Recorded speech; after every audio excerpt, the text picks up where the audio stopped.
All right. Вітаю вас з Новим роком, бажаю вам щастя, бажаю вам миру. Це перше інтерв'ю у цьому році. Нехай воно буде радісним, щасливим. Бажаю, перш за все, миру і гарної музики, такою, як грає Konstantin Reinfeld. Сьогодні в нас в гостях сам Konstantin Reinfeld. Konstantin, привіт. Hi. Hey, Hi, nice to see you, Costa. Nice to see you, Konstantin, as well. Happy New Year, everybody. Oh yes, Happy New Year to everybody out there. Починаємо. Тоді перше запитання відразу початку та і про головне. Константин, чому саме гармоніка і який був твій особистий шлях до цього чудового інструменту? Okay, let's start. Thank you for agreeing for this interview once again. So we have plenty of questions. So, first one. Why the harmonica? So how did you discover this wonderful instrument?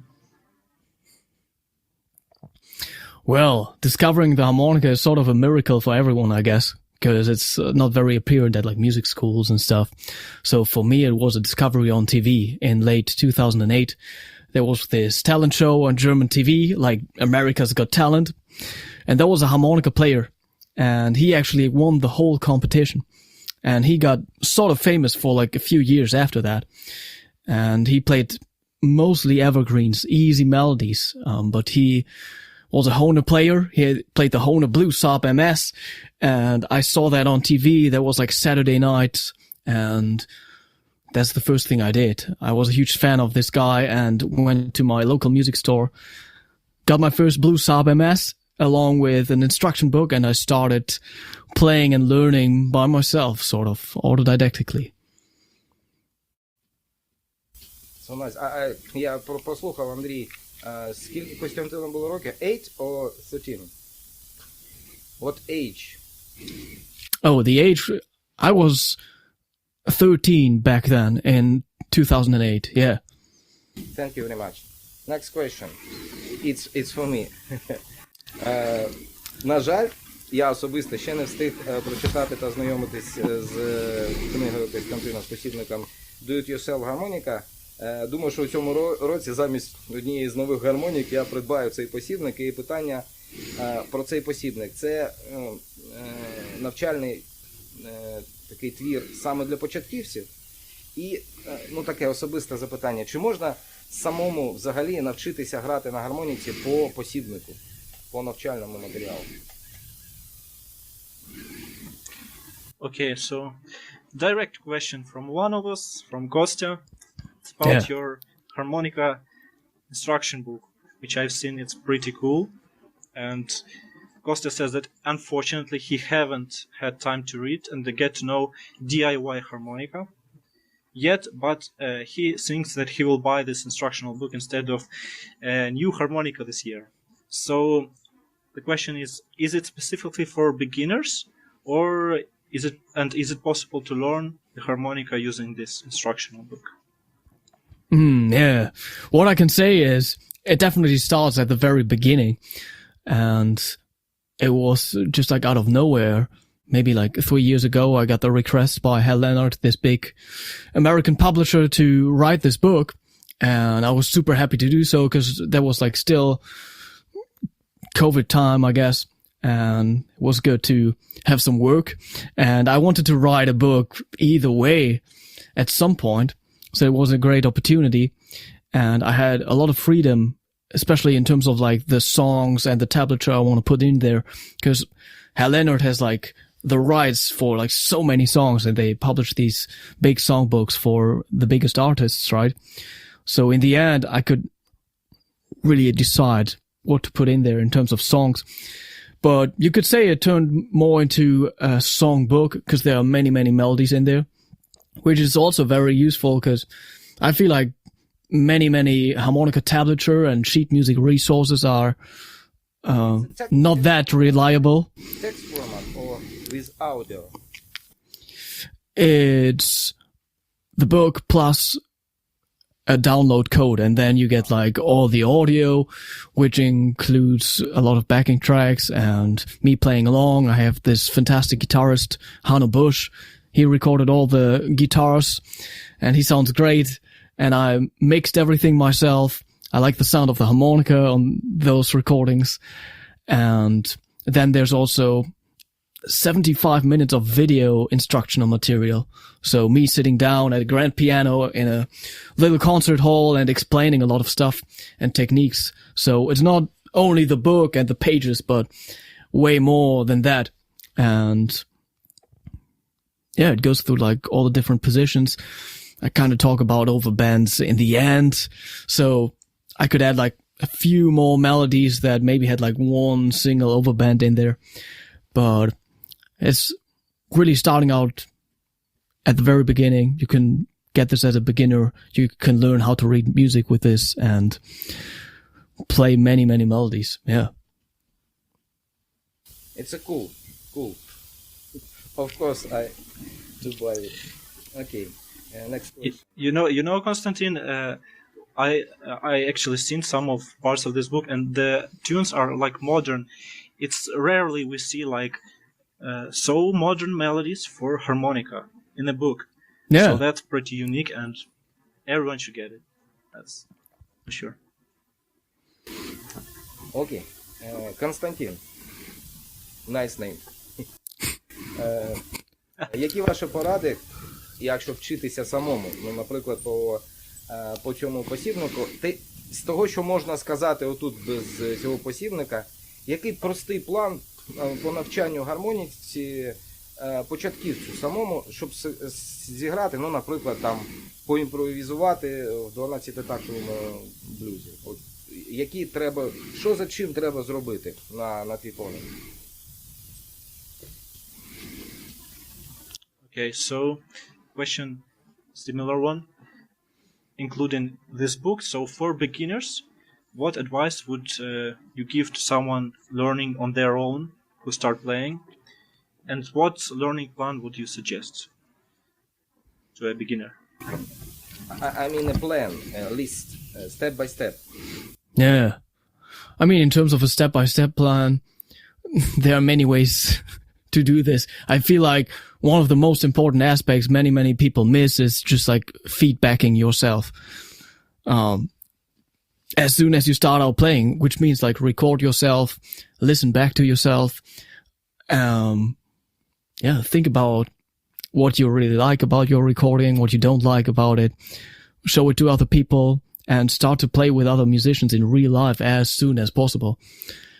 I think that's the fastest track to becoming a good player on any instrument. And this doesn't have to do with like the hours of practicing by yourself, but just about your own taste, recording yourself, being honest about your taste and what you like and what you don't like, and connecting with people.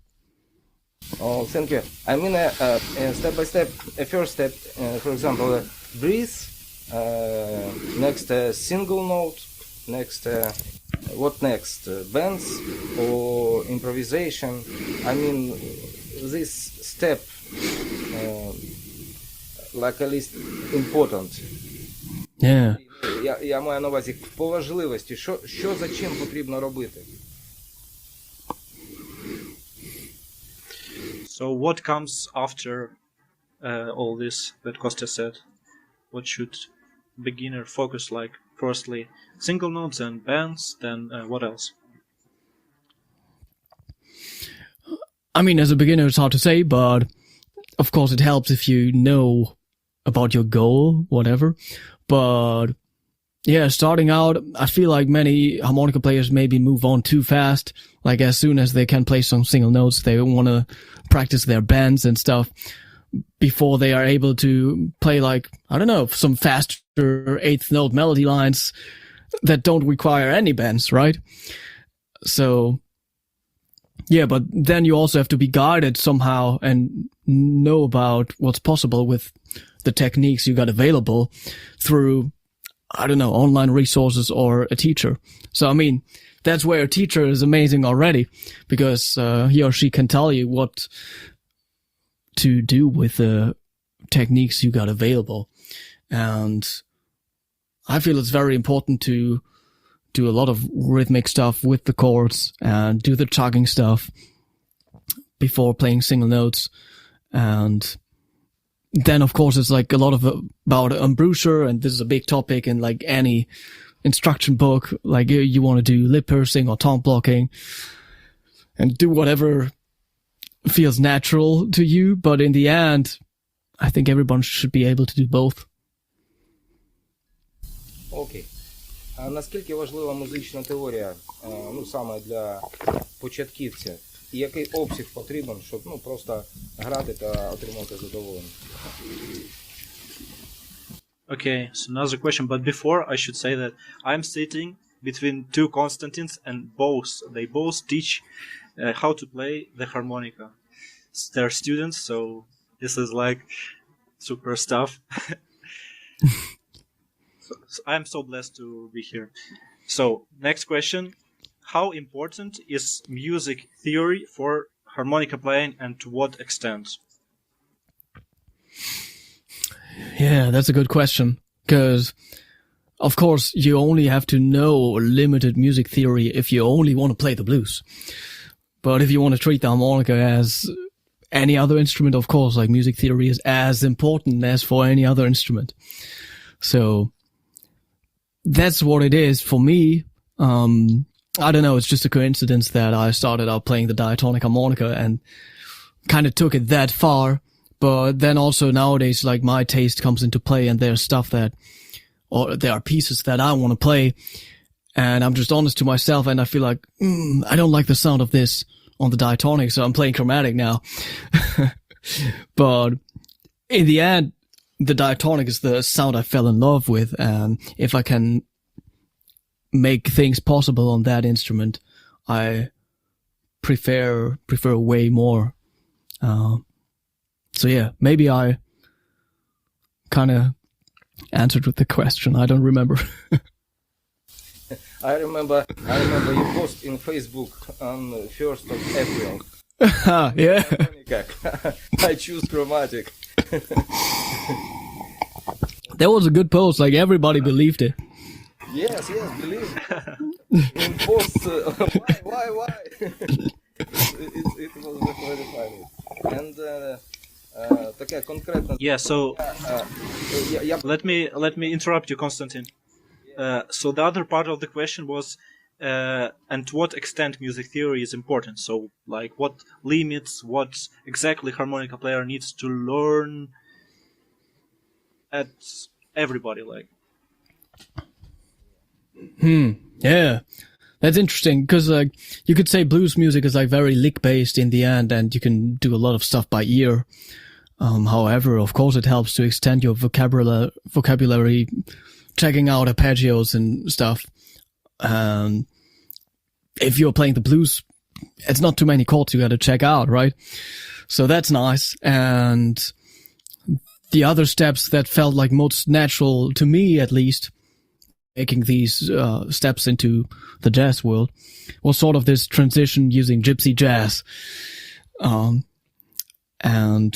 that's also a time where people improvised over these pieces way more based on the arpeggios, and it's just about like how to approach these notes from below and above.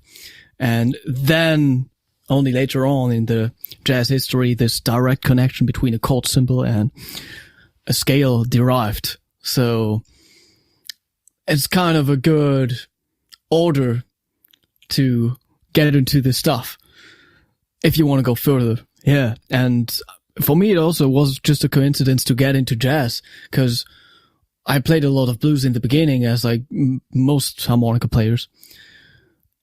And I just wanted to do something new. I got bored of the blues, you could say. And the only stuff I saw online was jazz. I mean, if there would have been other videos of people playing heavy metal, I would probably play that, right? But what I saw and what I discovered was Howard Levy and these guys playing jazz. So that's why I started. It wasn't like, oh yes, I love jazz, you know? Okay. Man, I would imagine if Jason Ritchie played heavy metal, it would be really cool. Yeah, of course. Like real one. Ще грав якусь таку то техно-музику, можливо. Or techno or punk music, it would be real cool. Фанк, це круто.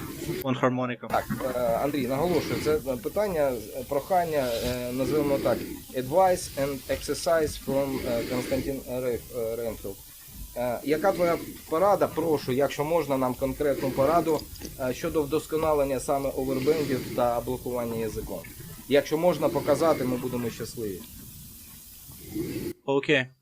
So, another question about what is your advice on overbending technique and thumb blocking technique. So both techniques, and please, if you can, show us like what is the advice on the harmonica itself. Like exercise maybe for our beginners. Just to learn the technique, right? So for me, talking about overblows, that was quite a journey, sort of. Of course, it helps to have like a harmonica that's set up a little or something. But I remember back in the days, I got one of these Suzuki Overdrive harmonicas. And so like each hole on the harmonica has its own channel, and then you got the holes in there, and you can just press them sort of, and then you automatically like block the blow reed, for example, for an overblow, which gets you halfway already. So that's like 50% of the overblow, just like having the blow reed stick in there in the reed plate. So that kind of helped getting a feel for everything, and you can kind of do the same with a regular harmonica, just like opening it up, opening the screws, and then putting a finger on that specific reed. So I would say that's a big one for learning how to do overblows, because you automatically get a feel for it, what you got to do. I experience a lot of players and students hitting kind of like higher pitched overblows, like bended overblows in the very beginning. Yeah, they're already bending them up. That was the case for me too. But that's the overblow thing. And talking about tone blocking was something that I really got into listening to Dennis Grunley. I started out as a lip purse player, and then I became a huge fan of Dennis, and I just read everywhere that he's like tone blocking everything, including the overblows, you know? And then I thought, oh yes, I gotta do this too. So I started out playing like this, holding the harmonica like that, right? And like, I had this bullet microphone at home and like an amplifier, and I was just doing that, holding the harmonica against my head and stuff, and having that sound. So yeah, that was the tone blocking journey for me. And it was very helpful, because nowadays I'm just like flexible, switching between the two whenever, because I can overblow with tone blocking and all that stuff. There's like only some articulation stuff that just works better on the lip pursed embouchure. Yeah, in terms of showing the overblow thing, I would have to screw up the harmonica, right? But it's like, so often, like, I got a B-flat harmonica here, that people start out and practicing these overblows, and then instead of getting the actual pitch, they're hitting like a higher one. Which is possible, and in the end, it's just like the same with all the bends too. Like, I feel like you gotta get full control over the whole range of the bends and the overblows. It's not like, yeah, before you hit the all different pitches, like exactly how they are on the piano, sort of. First of all, it's important to have like smooth control over everything in between too, like the whole range.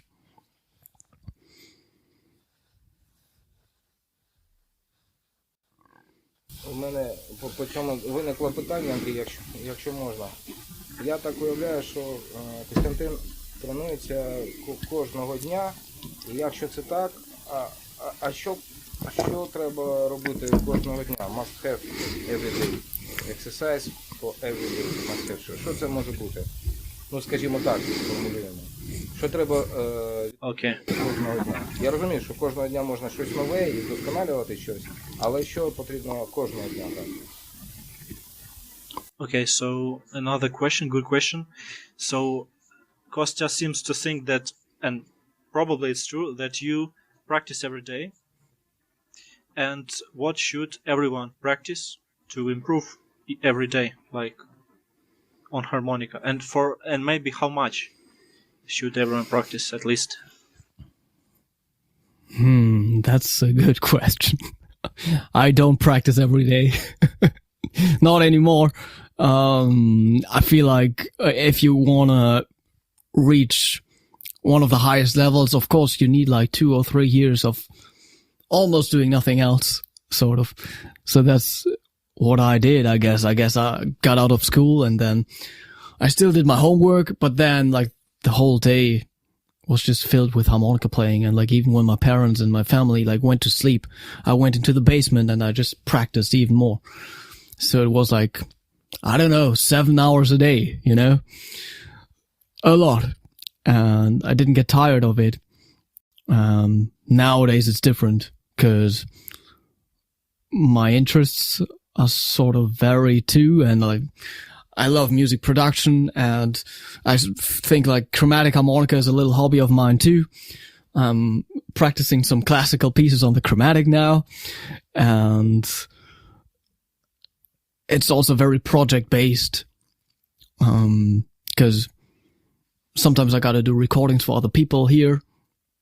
I love to incorporate my harmonica in like different styles of music.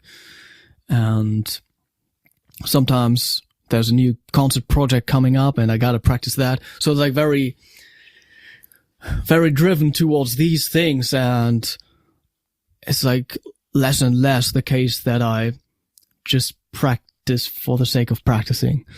But there's stuff you can never go wrong with. And that actually helps me before concerts too, is of course warming up and playing the chords. And the most important thing is just to start out. If you lack motivation as at any level, that's like the same with doing sports. Like the first round is like the hardest one.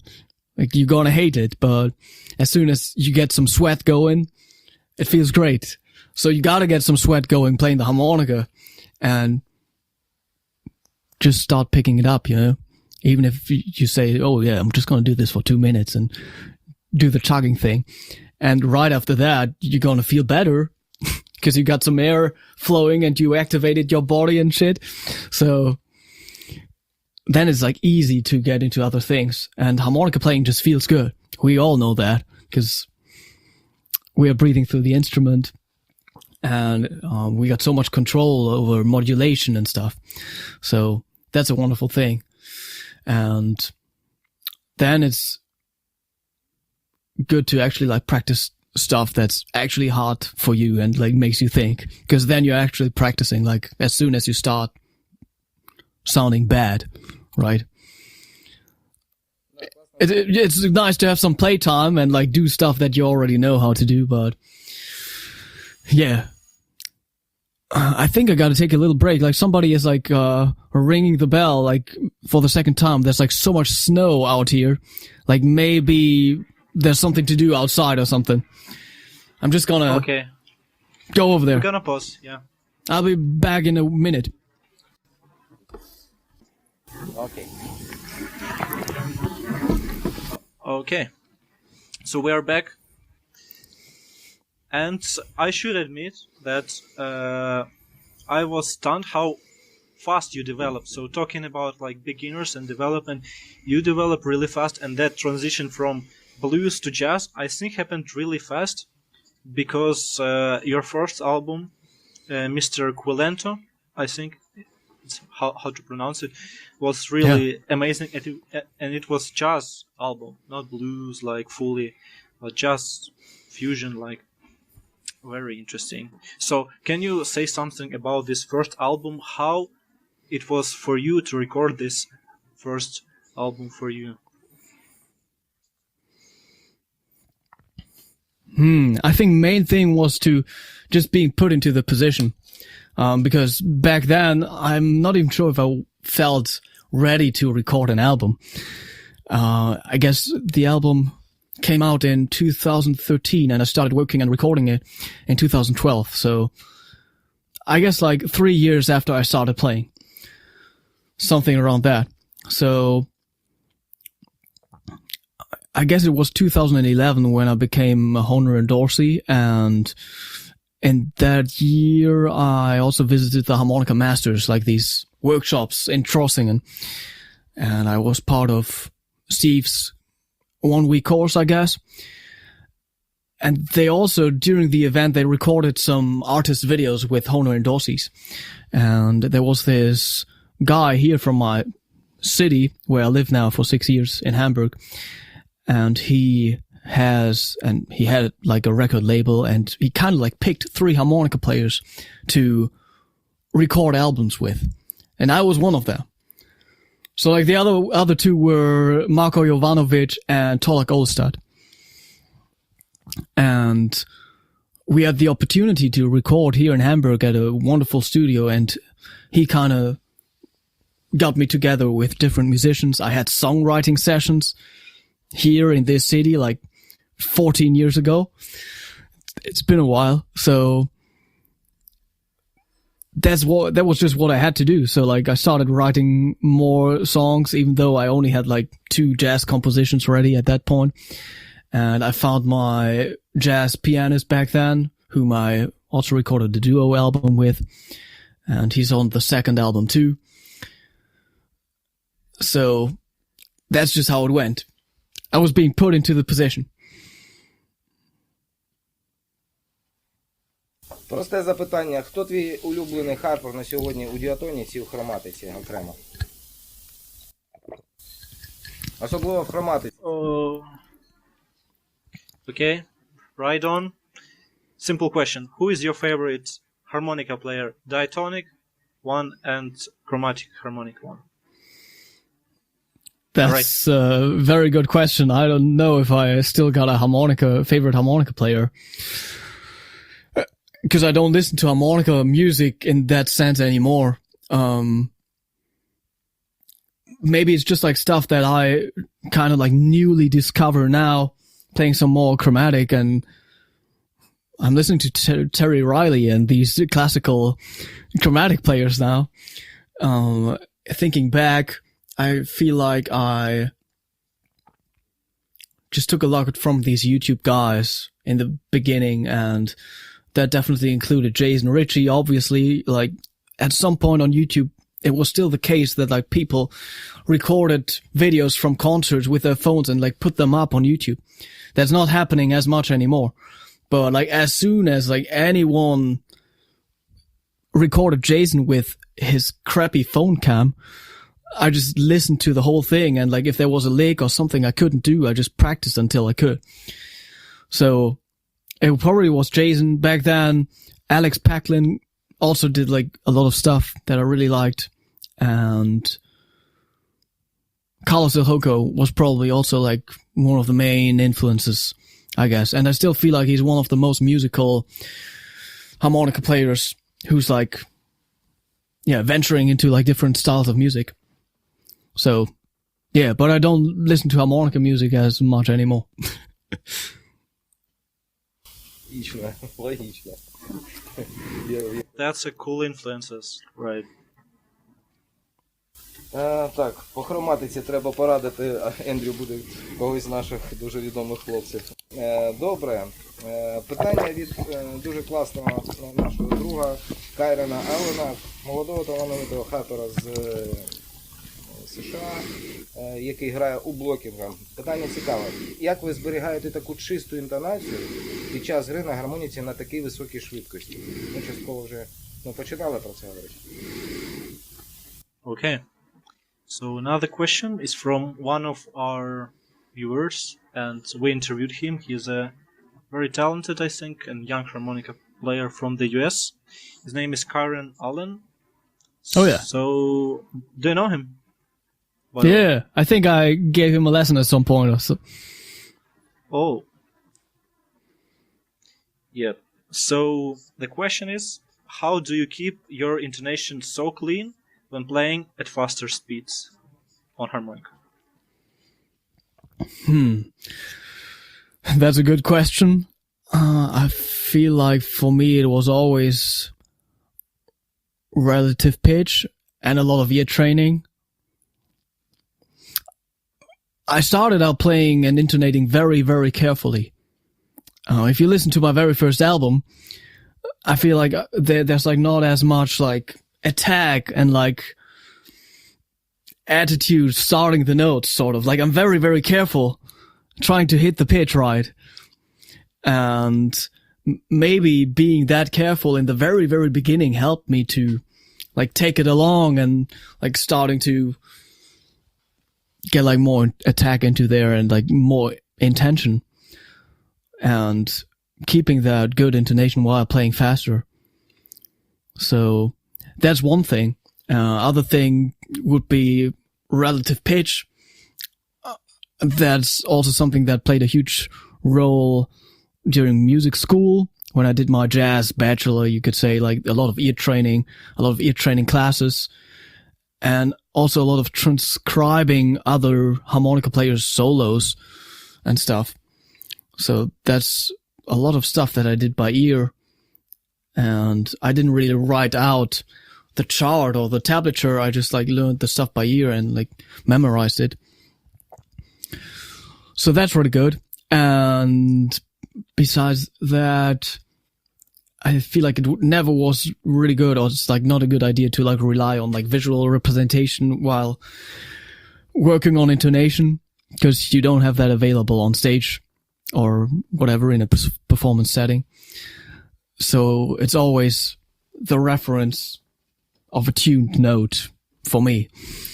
And I worked a lot with these drones, playing along to them, like maybe hitting the note of the drone itself, or like the fifth above, or the major third above, and stuff like that.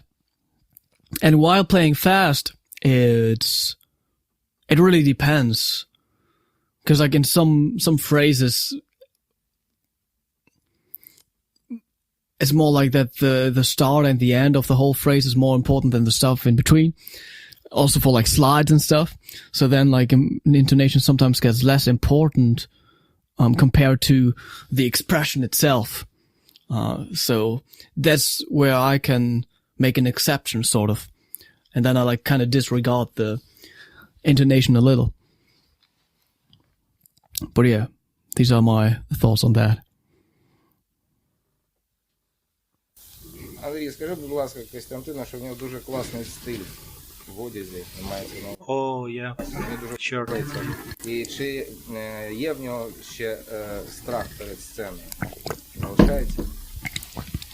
Okay, so Konstantin says to Konstantin that you have a very cool outfit and style. Nice. And Thanks. he asks, do you have still like the fear before going on stage or not? That's a good question. I remember going on stage for the very, very first time together with a friend of mine when I started out playing. It was like a big music school, or like a big school event, high school event, with like 600 people in the audience, and like I was super nervous before that. The more you do it, the less it gets, obviously, and I still like feel like positively nervous before a concert, which is good because it means that it's something that's important to you, and it also, you're more concentrated that way. Still, there are concerts where I don't care anymore about anything. Sometimes I might be more nervous or excited about like talking to the people and like talking to the microphone and like welcoming everyone and stuff like that.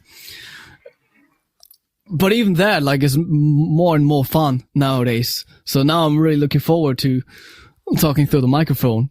And yeah, only if it's like a super classical situation and I have to play everything the way it's on the sheet, you know, then I kind of get a little more nervous than being able to play jazz and improvise over something. So that really depends. And in the end, I also might be more excited playing in front of very few people compared to a lot of people. So like I might be more nervous playing in front of my family and relatives than, I don't know, last year I played with an Arabic artist and we played in front of 300,000 people. So like I didn't care. Because it's just like one big mass. Funny advice, you should breathe. Yeah. Play harmonica, please. Okay. Actually, I remember that you've played on the stadium before football match, I think. Oh yeah. I don't know how, but it was cold. I remember that, and it's insane. It was really cold. Yeah, that was like such a weird situation too. That's a friend of mine he kind of become famous because he played with Coldplay. So like he was the first guy to like hold up a sign, "Can I play with you?" And then they got him up on stage. And he's a fantastic songwriter and producer and MD himself. And he played this show at during Christmas time at the stadium. And actually there was a lot of rain. So firstly, the band was supposed to play the instruments on the field or something. But then they had to do it like in the audience parts of the stadium, and there was like sort of a B stage in the middle of the football pitch where I was supposed to walk over and play while the band was actually like playing like 90 meters away from me. So we were all playing with in-ears, and I was a little nervous because I wasn't sure if my harmonica will be free of stuff. Like it was so cold, like it could have gotten really sticky. And also, where I waited to walk in, I didn't have like good connection to the band anymore because it was so far away. Like I couldn't hear them, sort of, and I had to listen closely to the music, so knowing when I have to walk up on stage. But yeah, that was funny, and that went well. But then also, the whole recording they did live kind of failed. So the video you see, everybody re-recorded their instrument. So like in the end, we only had the stadium sound, and I had to replay, I had to transcribe my own solo again, and I played it at home, and they mixed the whole thing again. Do you like football, Konstantin? I'm not as interested anymore as I was in the past as a teenager, I guess. But my hometown is like very close to the Netherlands, and back then I was a huge supporter of a local football club called VVV Venlo. It was small, but they were playing in the first Dutch league, and it was a wonderful feeling to go there because like you're still like so close to the game. It's not like this big stadium and it's like anonymous. It was like really up close, and it was like felt like very familiar, and yeah, you could just like see the biggest stars or like the upcoming stars there. So you were born in Kempen, and right now you're in Hamburg, if I'm not mistaken. Yeah, that's right. Nice. And about this topic, I want a little question. So musical education, you said you're like a bachelor in like musical arts. So I've seen on the World Harmonica Festival forum that you had the musical education and you were taught by Howard Levy. Yeah, that was like, during my master's degree. Wow. So was it like a piano oriented education, and Howard ended up teaching you harmonica, or was it fully piano and just an accident that harmonica came by? Yeah, so during my bachelor degree, I went to the music school in Cologne, where I was taught by like different instrumentalists. Like I had lessons with the saxophone player, with the pianist, with guitar players, like everybody. And then when I moved to Hamburg, I had the opportunity to just have like online lessons with Howard himself. And there's one fantastic guy here in Hamburg who's a huge jazz fan, and he like supports the jazz, the structure in the city like no one else. And he kind of like, he pays for this whole, back then he paid for the whole master's program. And I had the opportunity to also fly Howard over to Hamburg and invite him for a week. And we played a concert together, and he taught many different students at the school. He gave a workshop. Like everybody was so amazed, because like he can teach anyone. Like if it's a mandolin player or a harp player, like actual harp, like it doesn't matter. Everybody was in awe of his, knowledge, and like there was a once in a lifetime opportunity now that my studies are over, you know?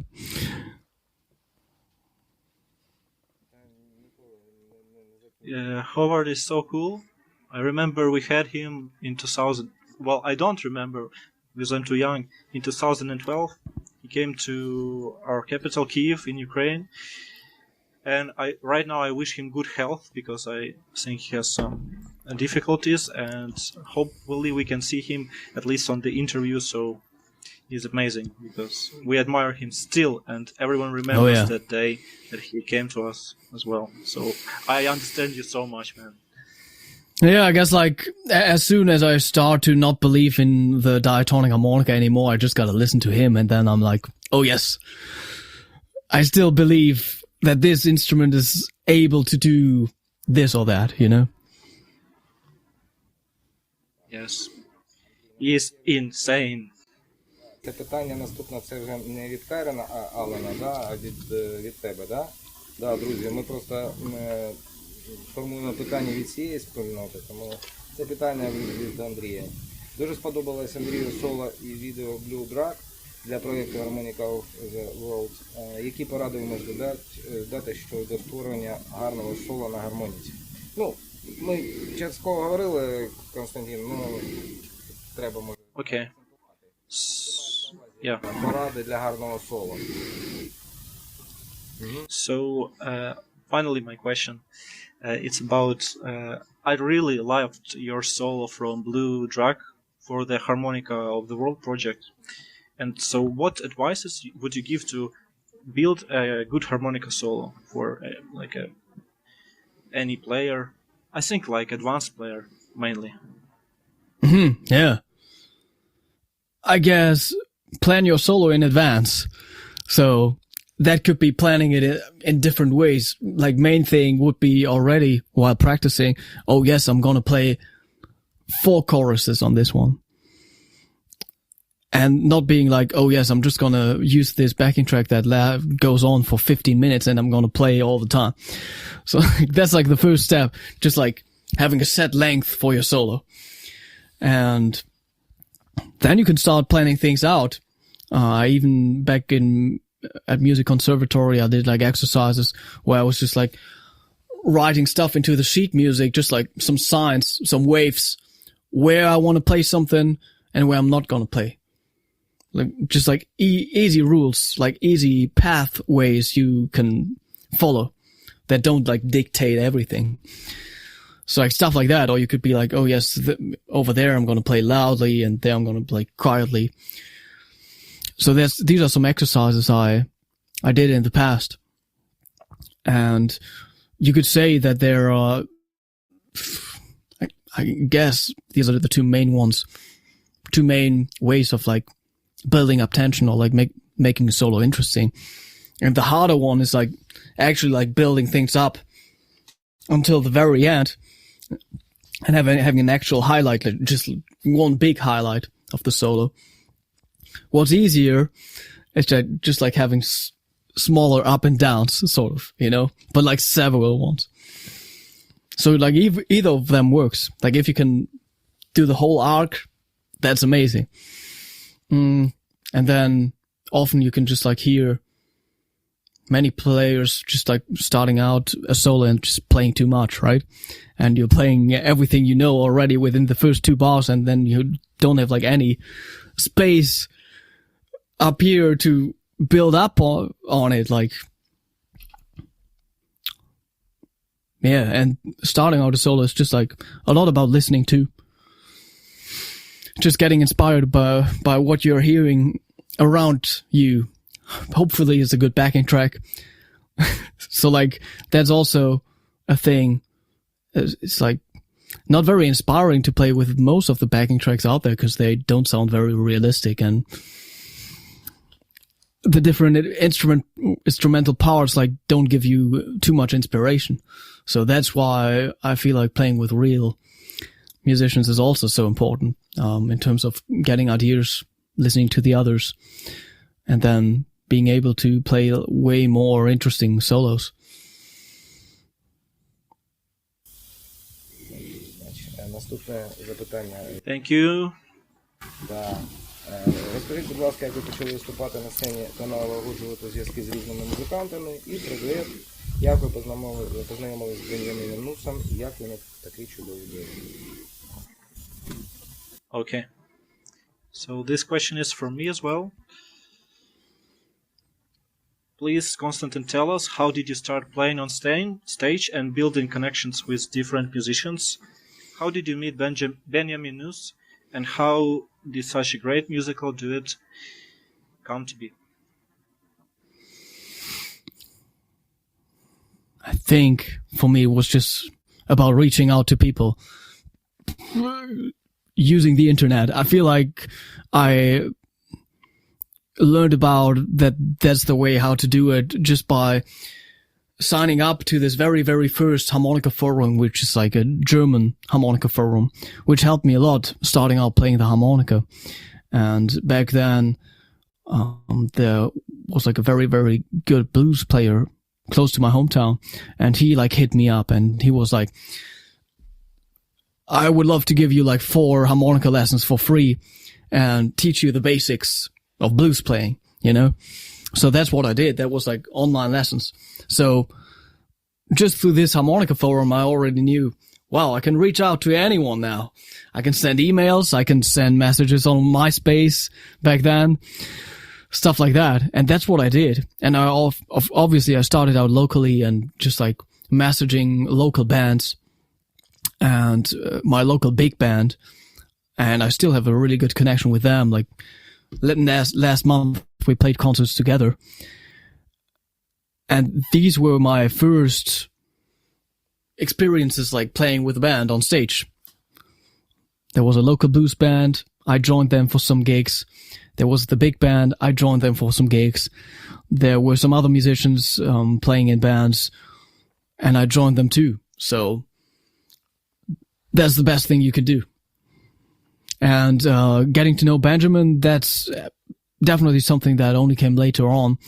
After the whole jazz journey I did and recording the first 2 albums with my band, I just wanted to play harmonica in the classical setting too. So I was actively searching for a pianist to do that. And I never met Benjamin in person before that. I just knew about him. And I knew that he's a classically trained pianist, but his family is like full of jazz musicians, so he can do both. So I sent him an email, same thing, and he was like, that's interesting, but do you also want to put out a CD together then? And then I was like, yeah, of course. And he was only interested in doing this if we're going to put out the CD, you know? So then we met up, and then I played some classical stuff for him, and we started out playing some of these Bach flute sonatas, but slowly discovered that we share some other musical genres too that we like. So these included all the Asian stuff and all the world music stuff and all the film music. So we started to incorporate that into our concerts and started to improvise over that, yeah. And now we're playing together for like 8 years. And 8 years is quite a lot, and it feels good. Of course, you gotta get along behind the scenes too. And that works really well. And we traveled so much together already, and I think you can just tell by hearing the music and us playing together. Yeah. Cool. Interesting. Так, а зараз, друзі, Костянтин зачитає питання для Костянтина і від Константина Колесніченка. Це 3 запитання.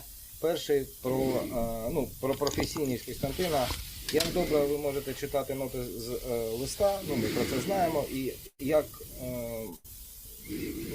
ми про це вже говорили, да? Як глибоко ви вивчали музичну теорію. Тобто запитання, як добре можете читати ноти з листа? So, I shouldn't be on this interview. There should be another Konstantin. I was telling him, go on this interview. He said, no, I'm very shy. So, but he had some questions. Yeah. Without electricity. Yeah, he right now has no electricity in the city because of war. But he still has some questions and love for you and for every Konstantin in the world. So, the first question from him, from Konstantin Kolesnichenko, is how well can you read sheet music? How deeply, where and how did you study music theory? So, part of the question you answered, so tell us another. Yeah, so we talked about the music theory thing, right? But yeah, talking about reading sheet music, I guess I'm really good doing it on a C harmonica, obviously. And as long as things are sort of staying in one key and don't go too far away, I can do it on different harmonicas too. I mean, I can do the B flat really well. But then for the others, it's just like, sort of like relative, it's not a relative pitch, but like, I'm just looking at the intervals, sort of, instead of actually reading the music if I'm on whatever harmonica. And now I'm also getting good at reading sheet music on the chromatic. Yeah, just by doing it. That's it. Сам Говард Леві каже, що треба знати всі гармоніку. Окей, чи граєте ви ще на якихось інших музичних інструментах і чи використовуєте їх для гри на гармоніці? Мається на увазі, що я від себе ще додам, що ви коли створюєте музику, самі щось граєте на іншому музичному інструменті?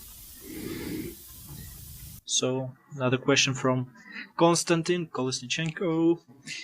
Do you play any other musical instruments and how do you use them to play the harmonica or to produce music maybe? Yeah. I started out playing the piano very early on, so I guess I started getting lessons from my mom at the age of 3 or 4. But there was like easy stuff and like classical stuff. 3 or 4? Yeah, very, very early.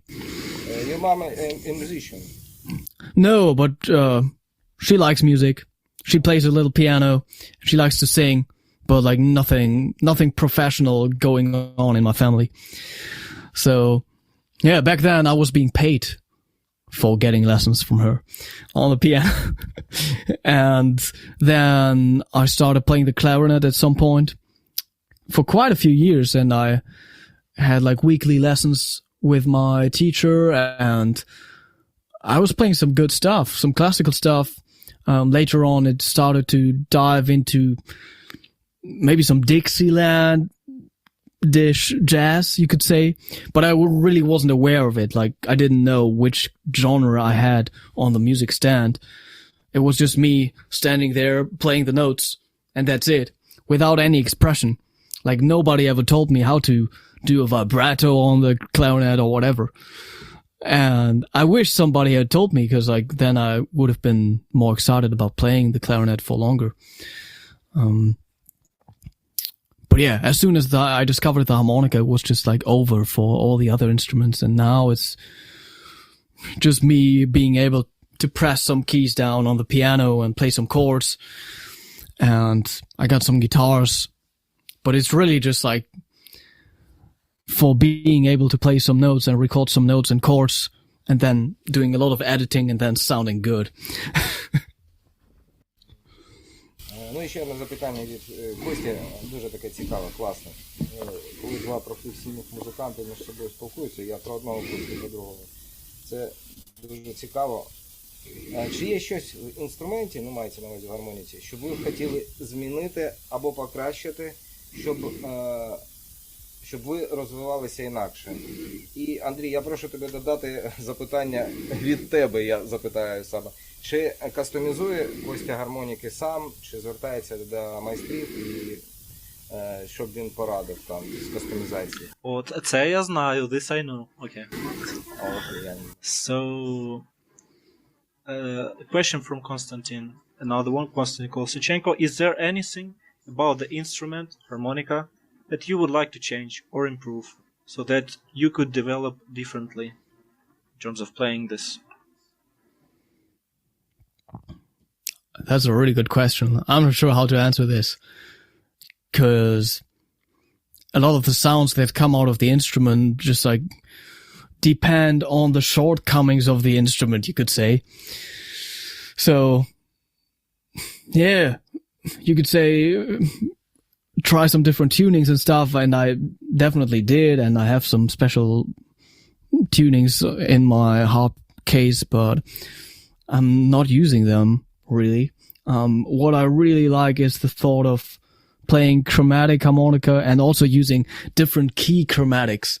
Like, I think Antonio Serrano told me about this in the most recent video, that he's like really getting into it. Because like also on the chromatic there are some keys or like some pieces that aren't as smooth on a C as on a different key. And also the chordal possibilities are so beautiful about the harmonica, or just at least being able to play double stops, because like no other wind instrument can do this.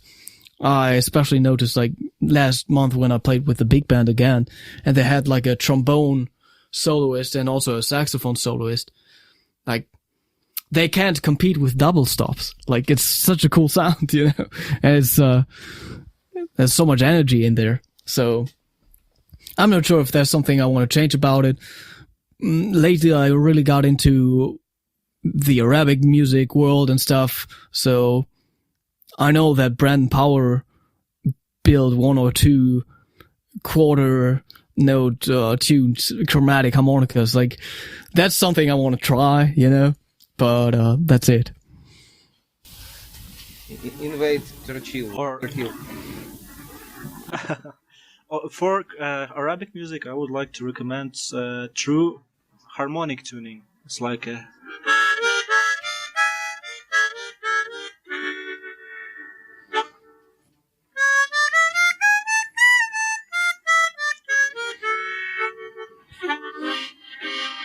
So it's pretty cool. I don't know about that tuning, yeah.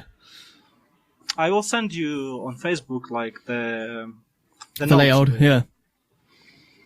So it plays fully chromatic with bends, no overblows, and it's basically like Arabic scale in the first and middle octave, and then it has a bunch of chords, which is pretty much all it's all about.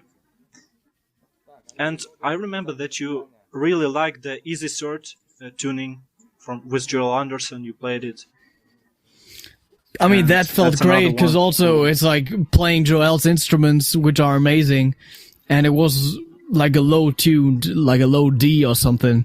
So it just feels good, like breathing through the instrument and playing these very well tuned chords.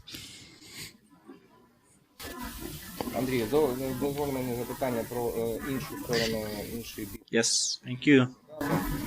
Да, ми бажаємо ще взяти багато інтерв'ю цікавих. В тому числі мені був би щасливий, якщо вийшло взяти інтерв'ю у Кості Колесніченка та Дмитра Осічнюка. Ну, ми про це поговоримо. А запитання таке, яке інтерв'ю Костя вважає самим класним з тих, що він взяв, і яке здивувало, тобто дійсно щось вплинуло на нього, якось змінило, яке з тих інтерв'ю, що він взяв? So, very cool question. We know that you also are taking interviews from other people, and which of the interviews on Hohner channel, Hohner Live series that you've done you like the most and why? Which harmonica players really surprised you on these interviews? That's always different, I guess. I think something that's like worth watching back might be the one with Otávio Castro from Brazil, because like he's got like a way different way of like thinking about the structure of the diatonic harmonica than anybody else, and how to approach bendings and overblows in general. And others are just standing out because of the vibe, and it's like a good time. Like I remember also doing the challenge, a Christmas challenge, maybe a year ago with Liam Ward, and we just had a lot of fun, you know? So these kind of stick out. And of course, if there are some harmonica players from countries where, I don't know, there aren't too many musicians and harmonicists in general, that's also exciting. That wasn't too long ago when I talked to Mirman from Kazakhstan, and he's like one of the very few harmonica players there, and he's like playing wonderful gigs with pop artists and everything, playing diatonic, chromatic, and other instruments, and so musical. So, yeah, it's crazy. There are wonderful people out there. What about women?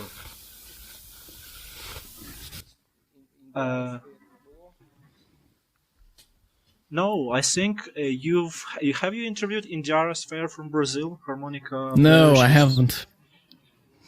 Oh. Бажаємо взяти в неї інтерв'ю. We wish you to like take this interview.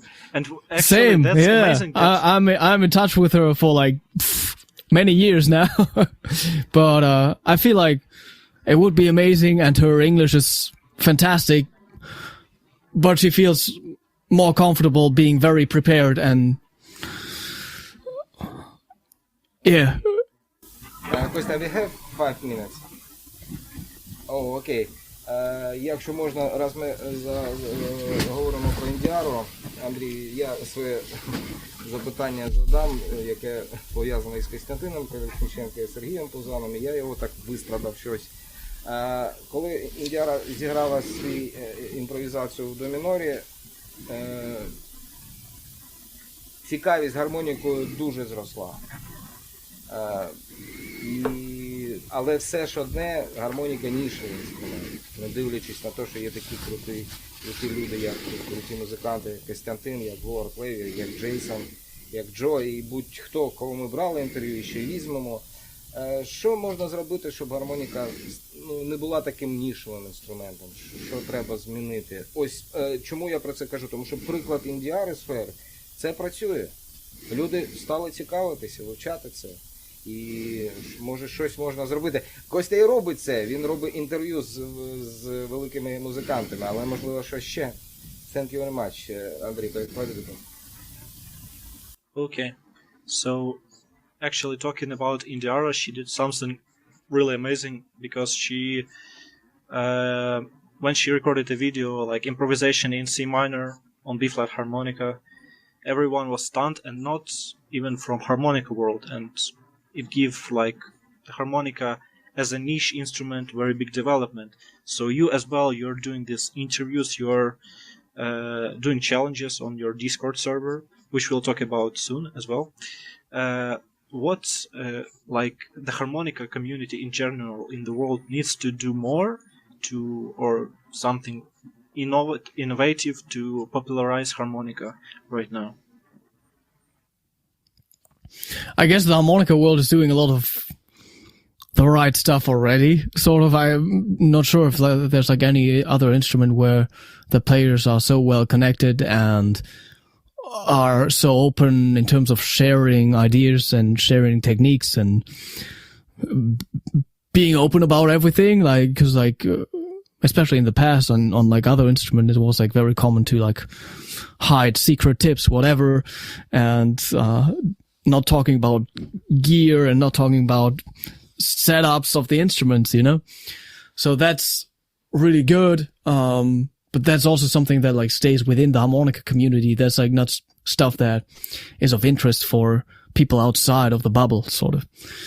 So that's what you gotta do. And I don't know, some people are just the right persons to do stuff like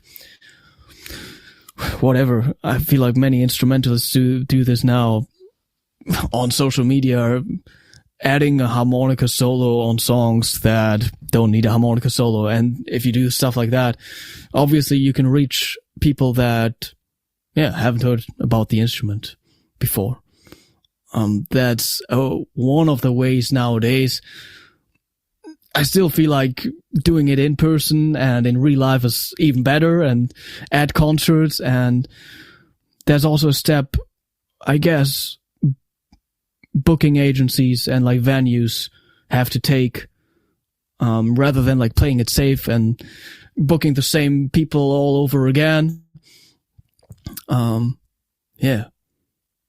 If they are more open-minded, taking a little risk because like people are gonna love it, then it's like really good to introduce people to the instrument in real life during a concert, because then it makes the biggest impression. Thank you very much. Андрій, наше традиційне прохання про челендж. І будемо щасливі, якщо нам Костя щось зіграє, що йому сьогодні захоче. Будемо дуже щасливі і раді. Okay. So, Konstantin, how much time do we have for this interview right now? So, how much time do we have? Like have a lot of 15 or 20 more minutes. Oh, okay.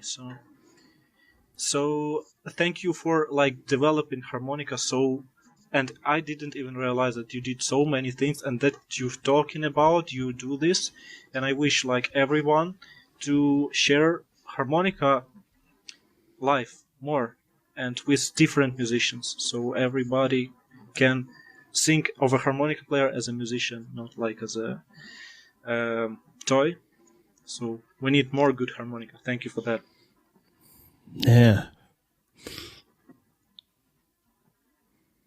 Okay, so can I ask about the Discord server, right?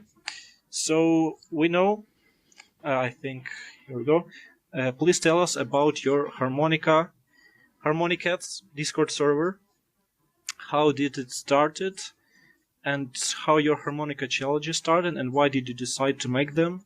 What are the main goals of these challenges right now? Well, a beautiful thing about the challenges is that there are prizes, and it's like a great way of getting motivated to record yourself. And I think I was referring to this earlier on, like no matter what level you're at, it's so important to feedback yourself and receiving feedback from others. And that's exactly what's happening there during a challenge. Like you're recording yourself, you got to listen back to yourself. Other people are going to comment and let you know what they like, what they don't like. And you can win more instruments, which is amazing. And the whole Harmonica Discord server started obviously during COVID, when I started out doing live streams for the very first time. And the first live streams I did were actually in German language and on my own channel. So the Harmonica Discord server started out as a German channel, sort of. And only later on when I started doing the interviews, because initially I was just like teaching during the live streams, but I had the idea of interviewing some people that might travel through Hamburg and play a concert here, meet up with them and just record a conversation. And that's when COVID hit, I guess. First one I wanted to talk to was Mark Breitfelder, who's like a great German player, who's like an extreme overblow guy. And yeah, that's when COVID hit. So like he couldn't visit me and we had to do the interview online. And yeah, considering these English live streams, I just opened up the server for international people and the challenges evolved. And that was kind of inspired by some beat making challenges that I loved to watch back then. There were some people like Kenny Beats, who's like a producer, a hip-hop producer. And he did very similar stuff with his Discord channel. And I just wanted to do something like that for the harmonica world. So he was like, I don't know, he was like looking for stuff online on YouTube, and he found like samples, and then he passed on the sample to all the viewers, and they had whatever, 1.5 hours to produce an instrumental. And then everybody was listening to all of them, and you can win prizes and stuff. So I did the same with harmonica. And about German musician, do you know Chris Kramer? Chris Kramer. Do you know harmonica player named Chris Kramer? Yeah, of course. Yeah. А яке відношення до бітбоксу у самого Костянтина? What is your opinion on beatboxing on harmonica? Can you tell us? And is it relevant today? Like, we know that Chris Kramer beatboxes a little bit. I'm not sure if he beatboxes, but he has a beatbox guy in his band, right? And there are some other people who are doing really good stuff, doing the beatboxing thing on harmonica. I guess I like the beatboxing aspect.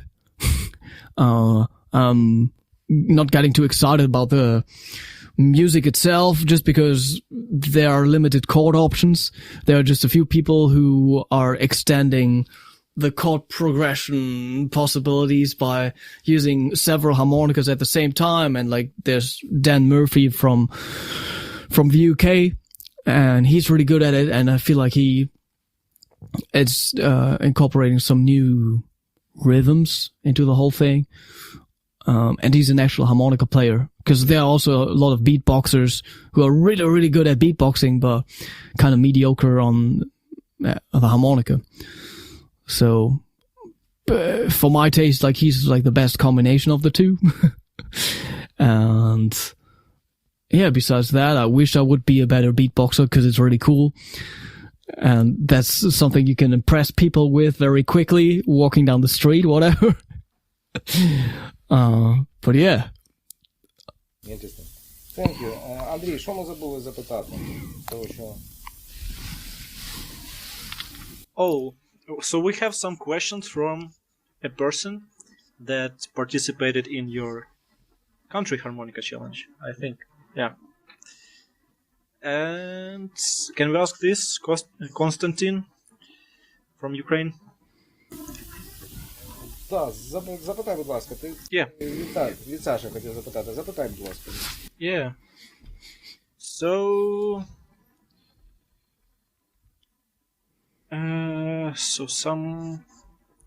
Okay, I will ask these two questions. How did you become Hohner-endorser? What was it like?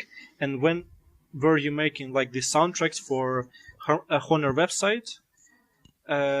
Did Hohner representatives asked you about your opinion about each harmonica and how it plays and what they need to change so they play better?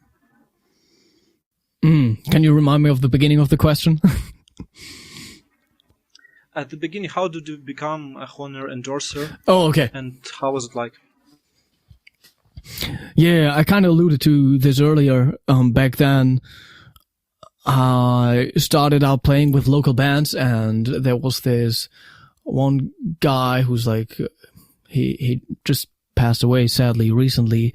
He kind of discovered me and my playing in my hometown, and I played in his band, and his son is like an amazing blues guitarist, very famous from my hometown.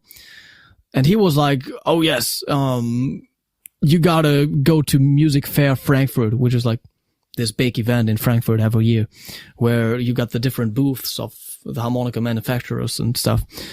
So that was probably 2010 when I went there, and I played at every single booth, like Herring harmonicas, Seidel harmonicas, Lee Oscar and Hohner booth, and I gave them a CD and stuff with like homemade recordings. And they also had like a little harmonica event going on afterwards in Frankfurt downtown at a blues club. And there was a session. And then I started playing there and performing there. I think there are still videos of these performances, and of course, like all the harmonica manufacturer representatives were there hanging out, and they heard me play. So that was kind of the doorway into the Hohner endorsement, and very soon Steve Baker invited me to the Harmonica Masters. So that's how everything came to be. I remember sending them a letter maybe like 1 year after starting out to play already, asking if I could become an endorsee, you know. I guess that's still somewhere at my parents' place. So that's a great memory. And yeah, now I gotta get to the second part of the question. What was that?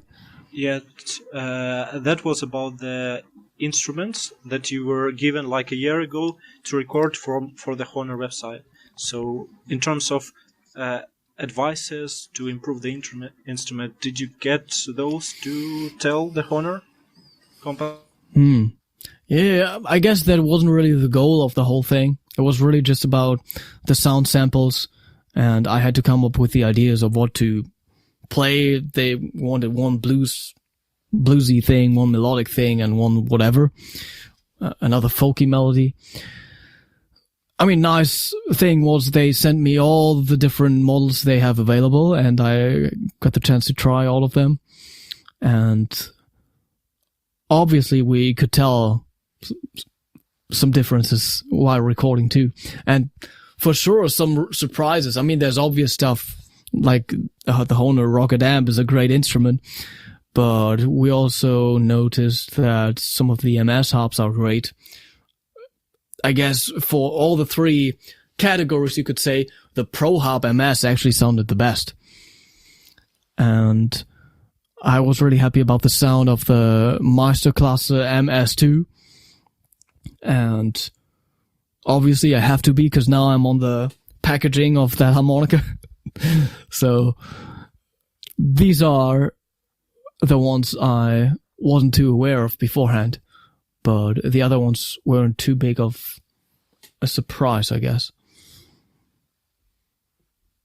Окей, друже. Ну, не будемо зловживати, тому що Костянтин дуже добра людина. І да. Я хотів би від себе подякувати від щирого серця, побажати гарного, щасливого нового року. І якщо порадить нам якийсь челендж і зіграємо, будемо щасливі. Тому дякую від себе, від нашої української спільноти. Ну, будь ласка, челендж. Якщо зіграє, Костянтин ще встигає, ми будемо щасливі. Якщо ні, наступного разу. Thank you very much. And translate. Okay. So we won't take much time. Yep. Після опусу, да, Opus Classic, we wish you Grammy. Yes, for sure. Oh yeah, that would be good, right? And for harmonica, amazing it would be. For harmonica, like world. Okay, so we won't take much of your time. So we really appreciate your time, and we are thankful from all of our community of harmonica players in Ukraine. So we as well later on started doing these challenges as you did. So we have some of the similar challenges, most of them, and we wanna have a suggestion from you what to do for our next challenge. Beginners and middle level. You want something that's like a little more genre specific, or something that's kind of instrument based?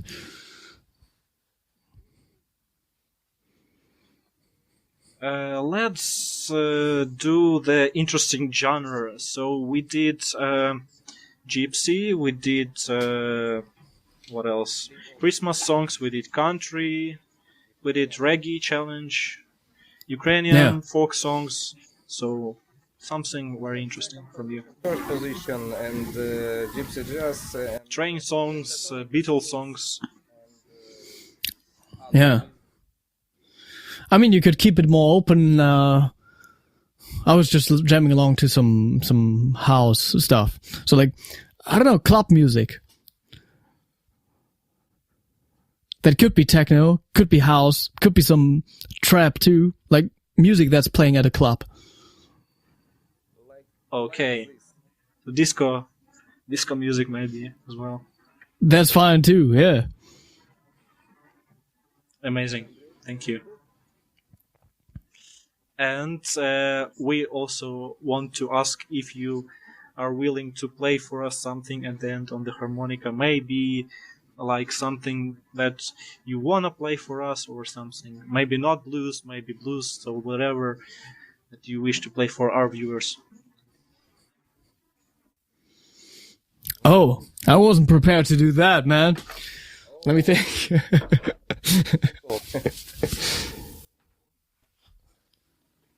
That's a surprise. Too dangerous to play something classical on the chromatic now. But yeah, I'm learning some classical pieces on the chromatic right now. And yeah, that's a lot of fun, but probably better to play some diatonic. Let me get a C. Also, I gotta get all my instruments tuned. Like, I now got some time to send all of them to my customizer and like have them cleaned and tuned and whatever, refurbished. Because I've been playing these for a very long time now.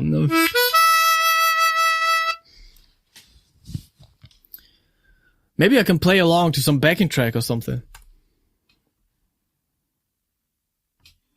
Might be way more exciting. Now then I feel a little more free. Yeah, go ahead. It would be cool because more music. Like Benjamin and I always love to play this 500 Miles High by Chick Corea. Let me grab a cool backing track. Maybe one of them that's is worth... Korean music, if I'm not mistaken, yeah? Or not? No, it's just a composition by Chick Corea. 500 Miles High. Okay. Let me do this. I can still hear you, I think. You can hear that. Let me pick the cool backing track. I had that. How about that? Why not?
Yeah. It's amazing. It's cool. It's bold. Yeah. I don't know what to expect from the backing track, but It's cool. Thank you very much. It's insane. It's like whole harmonica, each hole like like this. it went very, very intense at some point, the backing track. So like I had to keep up with it. I was trying to. Okay. Thank you. Thank you very much for Thank you guys. That was fun. Yeah, thank you for having me. your time. And we believe war is over, and we see you in Germany, in the world. Yeah. Will be cool. Yeah. Thank you very much. Yeah, come to us after this. I hope horrible war ends. Come to us. We invite you to come to Ukraine to play. I would love to. Yeah. Yeah. Thank you so much. Так, Harmonica makes people happy. Пораду. Yeah. See you next time. Yeah. Okay. Yeah. Okay. Bye Have a bye. nice evening, guys. God bless you. God bless you.